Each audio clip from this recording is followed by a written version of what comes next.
नमस्कार, मैं डॉक्टर उज्ज्वल आलोक BRA बिहार विश्वविद्यालय मुजफ्फरपुर से हिंदी मुक्त परियोजना के अंतर्गत हिंदी गद्य साहित्य कथा साहित्य में हम स्वातंत्रोत्तर हिंदी कथा साहित्य की प्रवृत्ति पर चर्चा कर रहे हैं। पिछले वीडियो में हमने जो उसकी प्रमुख प्रवृत्ति है आंचलिकता, मध्य वर्ग का चित्रण, सांप्रदायिकता, राजनीतिक जो भ्रष्टाचार है, उस प्रवृत्तियों पर हमने बात की। हम देखते हैं कि तरह तरह के सामाजिक आंदोलनों ने 80 के दशक के बाद जो अलग अलग अस्मिताएं हैं उनको जन्म दिया। उत्तर आधुनिक विचारधारा जो है उसका भी विमर्श के उदय में अहम योगदान है। उत्तर आधुनिक विमर्श हाशिए पर खड़े लोगों के पक्ष में खड़े होने की बात करता है। वहीं सबाल्टर्न, जिसको उपेक्षित कहते हैं, कि इतिहास पर जोर देने की बात करता है। उससे स्त्री, दलित, आदिवासी, अन्य तरह के विमर्शों की शुरुआत भी होती है। स्त्री विमर्शकारों में आप गौर करेंगे, उन्होंने यौवन स्वतंत्रता के प्रश्न पर विचार किया, तो दलित विमर्शकारों ने जाति व्यवस्था पर जबरदस्त प्रहार किया, जबकि आदिवासी विमर्शकारों के लिए जल, जंगल, जमीन और संस्कृति की जो रक्षा है वह प्रमुख प्रश्न है। मन्नू भंडारी, कृष्णा सोबती, उषा प्रेमदा, मैत्रेयी पुष्पा, शिवानी, ममता कालिया, मृदुला गर्ग, चित्रा मुदगल, ये जो रचनाकार हैं, जो प्रमुख स्त्री रचनाकार हैं, इन्होंने व्यापक सामाजिक संदर्भों में स्त्री मुक्ति का सवाल उठाया। प्रेम, विवाह और यौन सुचिता को देखने का जो नजरिया है पुरुष रचनाकारों से इनका भिन्न मिलता है। आपका बंटी, बादलों के घेरे में, यही सच है, त्रिशंकु, 55 खंबे, लाल दीवारें, मित्रो मरजानी, पीली आंधी, चाक, कठगुलाब, इन जैसी रचनाओं में समाज और परिवार को देखने का एक नया ढंग दिखता है। वहीं दलित विमर्शकारों ने आत्मकथाओं के माध्यम से, या कहें कि दलित रचनाकारों ने आत्मकथा के माध्यम से जातिगत उत्पीड़न के दंश को सामने रखा। इन रचनाकारों ने उपन्यासों में और कहानियों में भी इसी पीड़ा को अभिव्यक्त किया।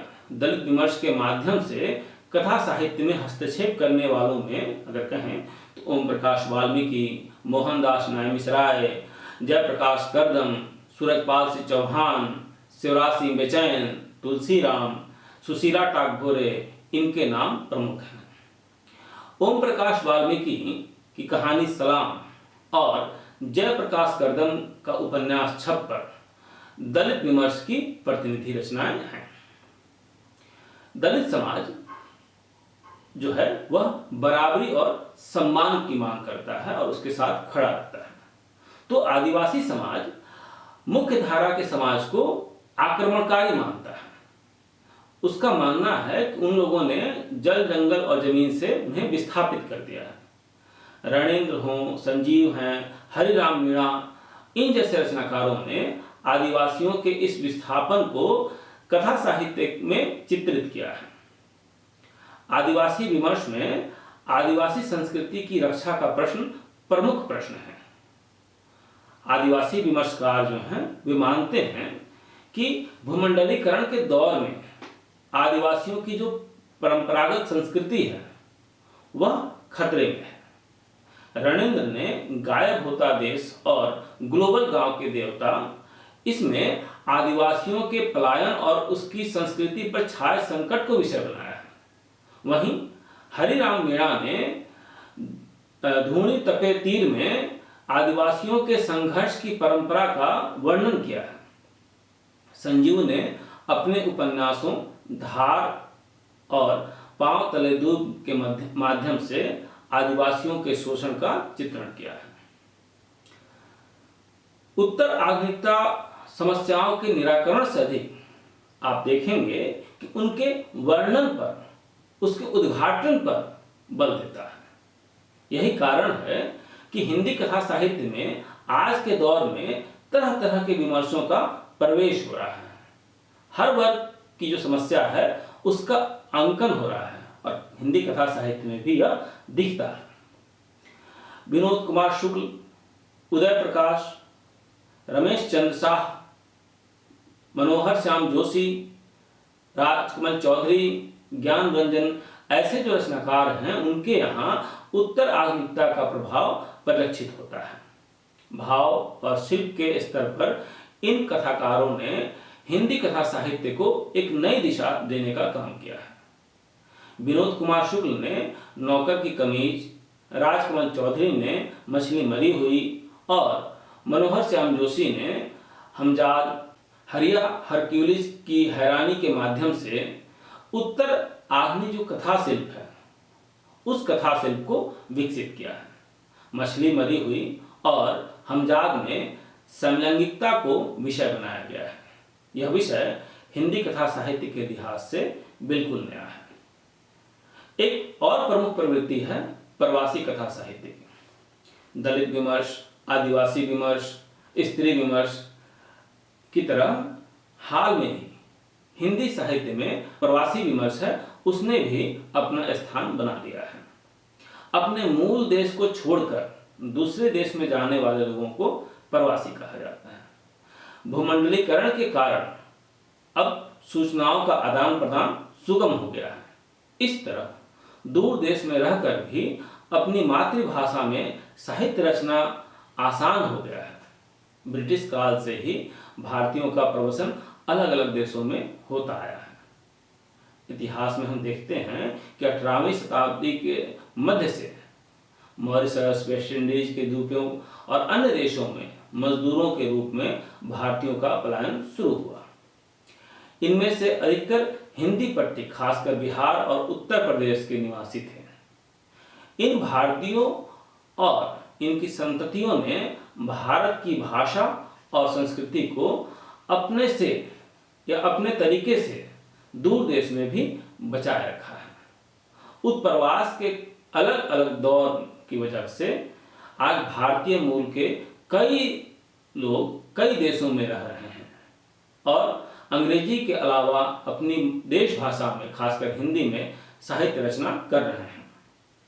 आधुनिक प्रवासी हिंदी कथा साहित्य पर दृष्टि डालें तो पाते हैं कि भारत के बाहर के कई देशों में हिंदी कथा साहित्य रचा जा रहा है।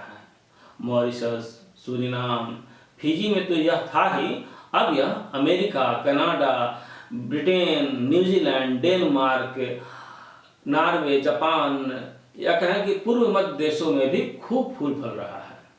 हिंदी का प्रवासी साहित्य मुख्यतः कथा साहित्य के रूप में विकसित हुआ है। अधिकतर जो प्रवासी लेखन है खोए हुए गृह देश की तलाश और जड़ से जो कटाव है, नॉस्टेल्जिया, भेदभाव या खुद को बचाए रखना या फिर कहें कि संस्कृति में जो बदलाव आया है और अपनी अस्मिता आदि के मुद्दों पर लिखा गया दिखाई पड़ता है। अभिमन्यु अनंत, रामदेव धुरंधर, सुषम बेदी, कमला प्रसाद मिश्र, उषा राजा सक्सेना, तजेंद्र शर्मा, ये जो हैं ये प्रवासी लेखकों में प्रमुख नाम हैं। इनमें अभिमन्यु अनंत सबसे अधिक प्रसिद्ध प्रवासी साहित्यकार माने जाते हैं।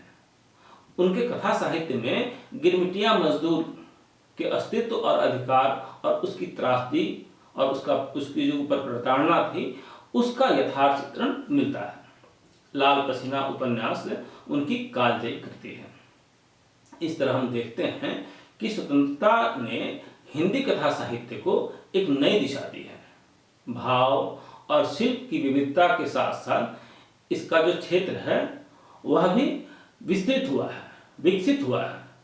नई कहानी के दौर से लेकर अलग अलग कहानी आंदोलनों ने समाज और व्यक्ति की जो इच्छा है, आकांक्षा है और उसके कारण उसके साथ साथ जो मोहभंग की है उसकी भी अभिव्यक्ति उसमें की गई है। स्वतंत्रोत्तर कथा साहित्य में भारतीय समाज के कुछ कठोर सच, जैसे कहें कि सांप्रदायिकता, जातिगत और जो लैंगिक उत्पीड़न है उसकी भी संवेदनात्मक प्रस्तुति की गई है। रचनाकारों ने व्यवस्था के प्रति अपने आक्रोश को व्यंग का पैनापन दिया है। हाशिए के लोग और उपेक्षित समुदाय को स्वातंत्रोत्तर कथा साहित्य में वाणी मिली है। आधुनिकीकरण, नगरीकरण, भूमंडलीकरण, ये जो अलग अलग प्रक्रियाएं हैं जो समाज और उस व्यक्ति को बहुत प्रभावित करती हैं और इस किस हद तक प्रभावित करती हैं इसका भी सुंदर चित्रण यहाँ के साहित्य में मिलता है। आधुनिक मनुष्य की पीड़ा, संतरास और अलगाव को भी कथा साहित्य ने अपना विषय बनाया है। स्वतंत्रता के बाद कथाकार जो हैं अपने परिवेश के प्रति निरंतर जागरूक दिखते हैं। विचारधारा के प्रति इनमें प्रतिबद्धता तो है, लेकिन विचारधारा किसी नए परिवर्तन के प्रति दुराग्रही नहीं है। स्वानुभूति के साहित्य के साथ साथ वह सहानुभूति के साहित्य को उतनी तन्मयता से रच रहे हैं। प्रवासी कथा साहित्य ने देखते हैं तो हिंदी कथा साहित्य के फलक को भाव और संवेदना दोनों क्षेत्रों में विस्तार दिया है। स्वतंत्रोत्तर जो कथा साहित्य है उसमें कथ्य, शिल्प दोनों स्तर पर कई सफल प्रयोग किए गए हैं। इन प्रयोगों ने कथा साहित्य को एक नई ऊंचाई प्रदान की है। बहुत बहुत धन्यवाद।